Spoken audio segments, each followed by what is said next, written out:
On est quand même dans une époque où il y a des émissions de télé, il y a des magazines qui dénoncent le fait que dans la gros-industrie, dans les supermarchés, tout ce que vous achetez, à part le papier de toilette et encore, est toxique. Mais les gens, quand vous discutez avec, vont vous dire « Ouais, mais bon, alors à ce moment-là, on ne fait plus rien, on ne peut plus rien acheter, et puis il faut bien mourir de quelque chose. » Oui, sauf que c'est pas parce qu'on te vend de la merde que tu es obligé de l'acheter.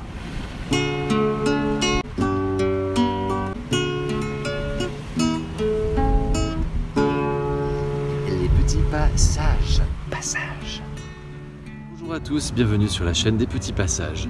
Aujourd'hui une vidéo qui s'intitule J'ai pas le choix vraiment. J'avais fait une fois une vidéo qui s'appelait J'ai pas le temps vraiment. Quand je discute avec des gens et qu'on aborde la question des changements de vie, de prise de conscience, tout ça, les gens souvent disent « Ah ouais mais bon, moi j'aimerais bien faire comme toi, j'aimerais bien changer de vie, j'aimerais bien ceci, cela, mais j'ai pas le choix. » Et juste après, très souvent, ouais, bon, c'est vrai que j'aurais le choix, mais je perdrais mon confort. Voilà, donc il y a cette notion de confort qui vient souvent, et c'est compréhensible, parce qu'on y est habitué. Et on nous a créé des besoins auxquels on s'est habitué, et donc pour changer, c'est comme le Titanic, on ne le fait pas virer de bord d'un coup de gouvernail du petit doigt. La méthode simple pour créer un autre monde, c'est également une conférence que je vous propose au gré de mes déplacements. Toutes les infos sont en description. Pour bénéficier de l'ensemble de mon message, restez bien jusqu'à la fin de la vidéo et si elle vous aura semblé pertinente, merci de la partager, de la commenter et de vous abonner à la chaîne. Semons des graines ensemble. Vous pouvez également soutenir la chaîne et mon travail avec une cagnotte dont le lien est en description. Merci à tous pour votre soutien. Passage. Donc ces choix, en fait, ça implique effectivement de sortir de sa zone de confort, ça c'est indéniable. Et ça fait l'objet de 2 vidéos, je vous mets les liens à chaque fois. Mais en même temps, c'est intéressant de se poser les vraies questions et à un moment donné de se demander vraiment de quoi on a envie et besoin dans notre vie afin de pouvoir faire ses choix. Et donc ça implique de connaître ses besoins évidemment. Alors après je vais subdiviser en plusieurs catégories. Si on prend par exemple au travail, on entend souvent les gens se plaindre, la plupart des gens ne sont pas satisfaits de leur vie professionnelle, enfin, de leur vie tout court, mais on va rester sur le professionnel. Mais dans le concret, au travail, ils font leur travail, ils font ce qu'on leur demande, ils ont des conditions qui leur déplaisent, ils râlent en rentrant à la maison, le conjoint en prend plein la figure, si ce n'est pas les enfants, on râle au café, entre collègues, quand le chef est là, tout va mieux, quand il y a une réunion, tout va bien. Et le travail, quand vous le faites, le message que vous donnez, je vous rappelle la vidéo sur le consentement, le message que vous donnez, c'est il n'y a pas de problème. Le chef, il s'en fout de savoir si vous êtes content, pas content, vous rentrez chez vous, vous n'êtes pas content, il s'en fout, vous faites le travail, c'est tout ce qui l'importe. Donc, le choix, en fait, quand on fait les choses, c'est par peur, la plupart du temps, c'est pour la peur de se faire virer. Mais il y a des moyens. Il y a des moyens d'affronter cette peur. Alors, il y a des gens qui n'ont pas peur, qui osent tenir tête à leur hiérarchie de façon individuelle. C'est ceux qu'on va facilement appeler les grandes gueules, ou qui se désignent eux-mêmes comme des gens qui ne se laissent pas faire, voilà, ont du caractère. On peut s'inspirer d'ailleurs de ces personnes, mais après, il peut aussi s'agir de faire la force par l'union. Et là, moi, ce que j'invite chacun à faire dans les équipes de travail, c'est quand il y a des conditions qui vous déplaisent, vous faites une lettre que vous co-signez. Ainsi, s'il y a une des personnes qui va se faire porte-parole de l'équipe à une réunion ou auprès du chef, il est couvert par les signatures des autres, parce que sinon il y va au casse-pipe, mais selon la tournure que prend la réunion, les autres vont dire non, nous on n'a rien dit, et c'est lui qui se fait saquer. Par contre, l'entreprise, elle a besoin des employés. Je vous rappelle que les 1% qui s'enrichissent ont besoin des 99%. Donc si tous ensemble vous posez les conditions, vous dites voilà, on refuse ça, on exige ça, et vous mettez des menaces, et vous menez à exécution, voilà, une grève ou une mini-grève, voilà, on refusera de faire ça sans si les choses ne changent pas, voilà, vous mettez un ultimatum. Et ils ne peuvent pas saquer toute une équipe parce qu'ils ont besoin de l'équipe. Il faut y penser à ça. Et si c'est toute l'entreprise, c'est encore pire. C'est comme le boycott dans la consommation.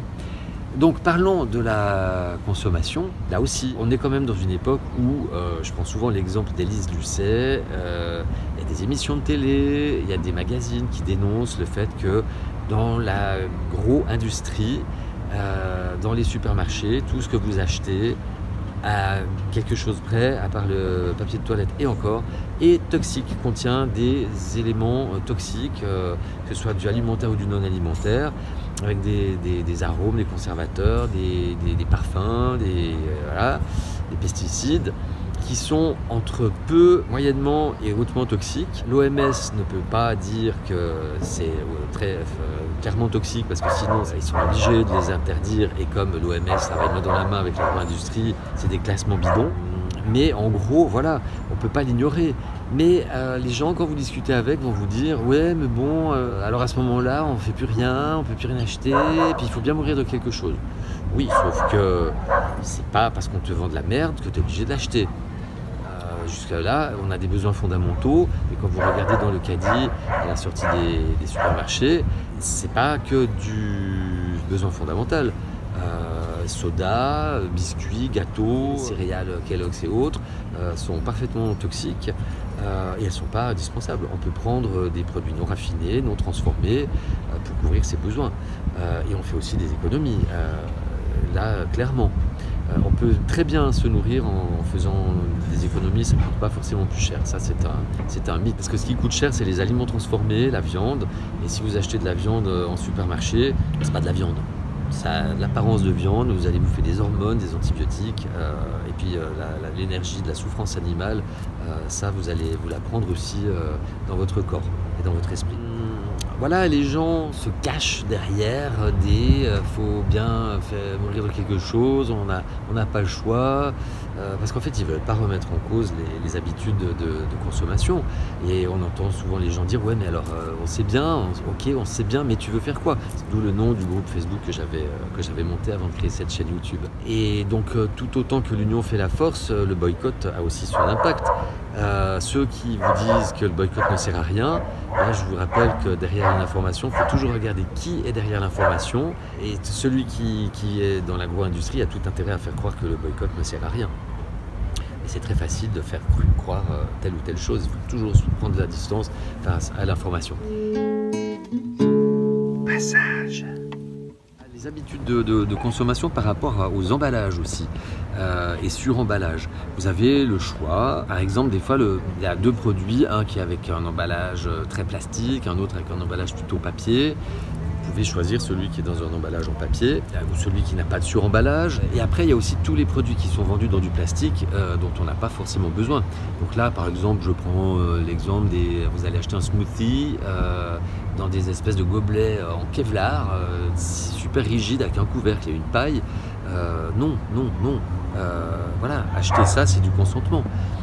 Donc oui, c'est se priver, effectivement, mais à un moment donné, il faut savoir faire des choix, c'est le titre de la vidéo, et sortir de sa zone de confort aussi. C'est comme les boissons, les cafés dans les gobelets jetables, mais qui sont en plastique ou en carton, ils sont peut-être recyclables, mais les biodégradables, ils sont recyclables uniquement en conditions d'usine, ce qui n'est pas le cas dans les composts de jardin.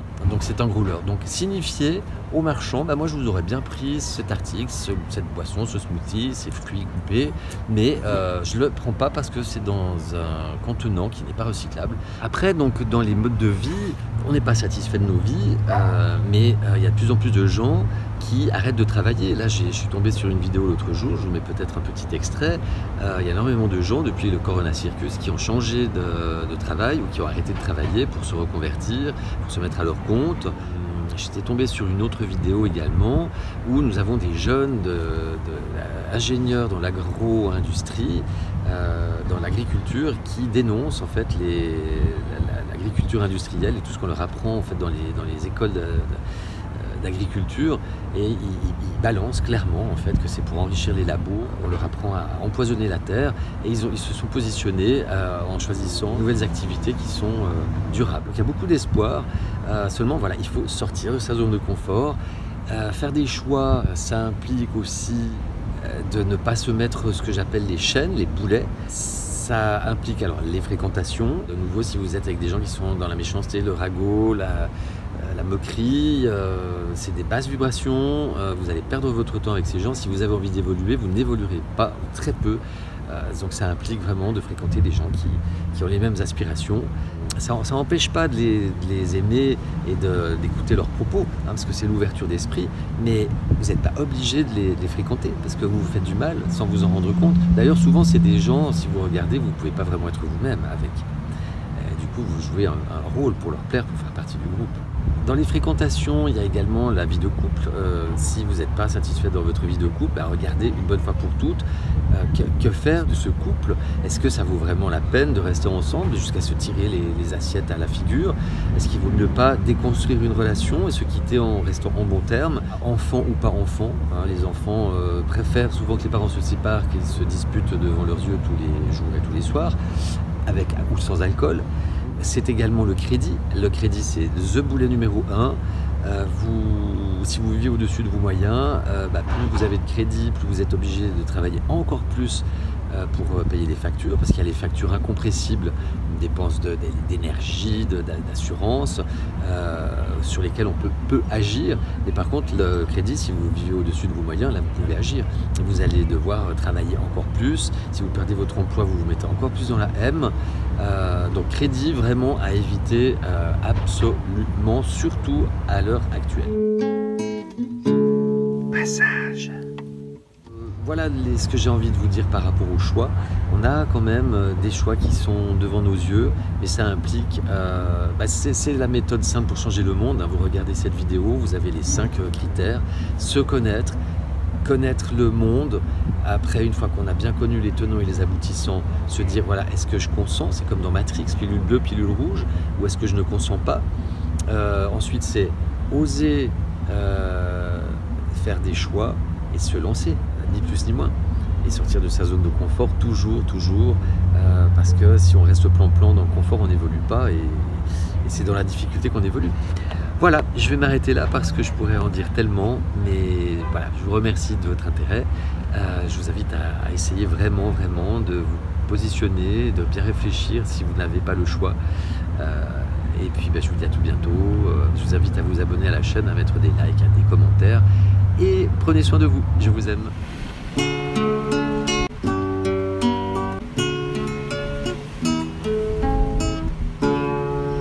Les petits passages.